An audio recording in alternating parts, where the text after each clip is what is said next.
ঠাকুমা ঝুলি খুলবে, মজার গল্প বলবে। ঠাকুমা ঠাকুমা একটা গল্প বলো না।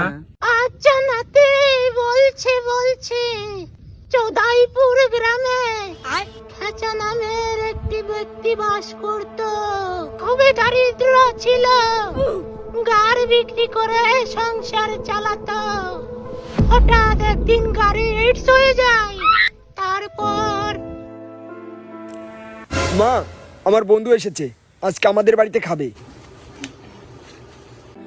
এমনিতে তো আমাদেরই খাবার জোটে না, আবার একে নিয়ে এসছিস। বাবা, তোমাদের কি বাড়িতে খাবার জোটে না? আরে দাঁড়া, মা ওরকম বলে, মায়ের কথা কিছু মনে করবি না। আগে তোর বাবা গাড়ি বিক্রি করে সংসার চালাতো, এখন তোর বাবা অসুস্থ। তোর বাবার ওষুধের খরচা, সংসারের খরচা আমি কিভাবে চালাই সেটা তুই একবার জিজ্ঞেস করেছিস আমাকে?